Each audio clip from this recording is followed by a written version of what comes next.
சக்தி Bala matrimony channel சார்பாக அனைவருக்கும் வணக்கம். உங்கள் மன வாழ்க்கை மகிழ்ச்சியாக மாற்றிட எங்கள் சேனல் சார்பாக வாழ்த்துக்களை தெரிவித்துக் கொள்கிறோம். நம்ம சேனலில் வரக்கூடிய வரன் விவரங்கள் முற்றிலும் இலவசமானவையே. இது பெண் வீட்டாரின் முழுமன சம்மதத்தோடு தான் பதிவிடுகிறோம். இதில் மணமகள் புகைப்படமானது அவர்களின் பிரைவசி காரணமாகவே மறைக்கப்பட்டுள்ளது. இப்போ தான் நம்ம சேனலை ஃபஸ்ட் டைம் பார்க்குறவங்களா இருந்தால் சப்ஸ்கிரைப் பண்ணுங்கள், லைக் அண்ட் ஷேர் பண்ணுங்கள். உங்களுடைய கருத்துக்கள் எதுவாக இருந்தாலும் மறக்காமல் கமெண்ட் பண்ணுங்கள். இச்சேவை முழுக்க இலவசமானவையே. சரி வாங்க, இன்றைக்கி இருக்கக்கூடிய சில வரன் விவரங்களை பற்றி பார்க்கலாம். மணமகள் பேர் பார்த்திங்கன்னா ரம்பா, வயது 36 வயதாகுது. இவங்களோட ஜாதின்னு பார்த்திங்கன்னா இந்து சமுதாயத்தில் வன்னியர் ஒரு பிரிவு சேர்ந்தவங்கன்னு சொல்லியிருக்கிறாங்க. இவங்களுடைய ராசின்னு பார்த்திங்கன்னா மேசம் ராசி, பரணி நட்சத்திரத்தை சேர்ந்தவங்கன்னு சொல்லியிருக்கிறாங்க. இவங்களுடைய கல்வி தகுதின்னு பார்த்திங்கன்னா பிகாம் வரையும் படிச்சிருக்கதா சொல்லியிருக்கிறாங்க. இவங்களோட வேலைன்னு எடுத்துக்கிட்டிங்கன்னா ஒரு டிபார்ட்மெண்ட் ஸ்டோர் வச்சு நடத்திட்டு இருக்கிறதா சொல்லியிருக்காங்க. இவங்களுடைய திருமண நிலைன்னு பார்த்திங்கன்னா 2ஆம் மனம் தான் சம்மதமாக தெரிவிச்சிருக்காங்க.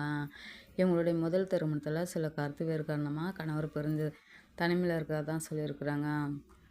இவங்களுக்கு குடிப்பழக்கம் நிறையா இருக்குன்றதால சட்ட ரீதியாகவே டிவோர்ஸ் வாங்கிக்கிறதாகவும் சொல்லியிருக்காங்க. தனக்கு வரக்கூடிய கணவர் எந்த ஒரு குடிப்பழக்கமும் இல்லாத, எந்த ஒரு பொண்ணோட தொடர்பு இல்லாத நல்ல ஒரு மணமகனாக லைஃப் லாங் தன்னை நல்லா வச்சுக்கிறத பார்த்துக்கிற சிறந்த மணமகன் தான் தேவைன்னு சொல்லி கேட்டிருக்காங்க. ஜாதி வீதெல்லாம் தடை இல்லைன்னு சொல்லியிருக்காங்க.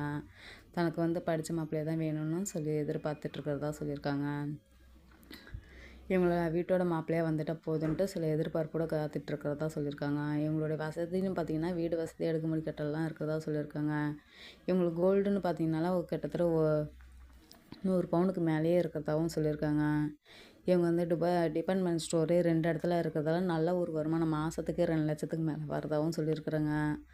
பூர்வீக சொத்து நிறையா இருக்குன்றதால இவங்களுக்கு பூர்வீக சொத்து பாதுகாக்கவே இவங்களுக்கு வீட்டுக்கு ஒரே ஒரு பொண்ணு, பையன்லாம் கிடையாதுன்னு சொல்லியிருக்காங்க. வீட்டுக்கு ஒரே ஒரு பொண்ணுன்ட்டு பூர்வீக சொத்துக்கு பார்த்துக்கிறதுக்காக நல்ல ஒரு மணமகன், படித்த மணமகனாக தான் தேவைன்னு சொல்லி கேட்டுருக்குறாங்க. இவங்களுடைய முகவரின்னு பார்த்திங்கன்னா செங்கல்பட்டில் தான் இப்போ இருக்கிறதா சொல்லியிருக்காங்க. இந்த மணமகளில் உங்களுக்கு பிடிச்சிருந்துச்சின்னா இந்த ஸ்க்ரீனில் தெரிகிற இந்த மின்னஞ்சல் முகவரிக்கு உங்கள் டீட்டெயில் எல்லாம் அனுப்பிச்சிட்டிங்கன்னா அஃபிஷியலாக அவங்களே உங்களுக்கு தொடர்பு கொள்வாங்க. அடுத்த மணமகள் பேர் பார்த்திங்கன்னா யமுனா, வயது 37 வயது ஆகுது. இவங்களோட ஜாதின்னு பார்த்திங்கன்னா இந்து சமுதாயத்தில் யாதவர் உட்பிரிவை சேர்ந்தவங்கன்னு சொல்லியிருக்கிறாங்க. இவங்களுடைய ராசின்னு பார்த்திங்கன்னா தனுசு ராசி, பூராட நட்சத்திரத்தை சேர்ந்தவங்கன்னு சொல்லியிருக்கிறாங்க. இவங்களுடைய கல்வி தகுதின்னு பார்த்திங்கன்னா பிகாம் வரையும் படிச்சிருக்கதா சொல்லியிருக்காங்க.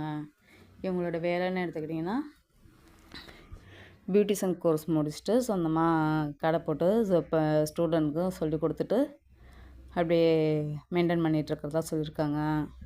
இவங்களுடைய திருமண நிலைன்னு பார்த்திங்கன்னா 2ஆம் மனம் தான் சம்மந்தமாக தெரிவிச்சிருக்காங்க. இவங்களுடைய முதல் திருமணத்தில் கணவர் கூட சில கருத்து வேறு காரணமாக கணவர் பிரிஞ்சிருதாகவும் சொல்லியிருக்காங்க. இவங்களுக்கு வசதின்னு பார்த்திங்கன்னா வீடு வசதி, அடுக்குமுறை கட்டலாம் இருக்கிறதா சொல்லியிருக்காங்க. இவங்களுடைய முகவரின்னு பார்த்திங்கன்னா மதுரையில் தான் பிறக்கிறதா சொல்லியிருக்காங்க. இந்த மணமகளில் உங்களுக்கு பிடிச்சிருந்துச்சின்னா இந்த ஸ்க்ரீனில் தெரிகிற இந்த மின்னஞ்சல் முகவரிக்கு உங்கள் டீட்டெயில்ஸ் எல்லாம் அனுப்பிச்சிட்டிங்கன்னா ஆஃபீஸில் அவங்களே உங்களுக்கு தொடர்பு கொள்வாங்க.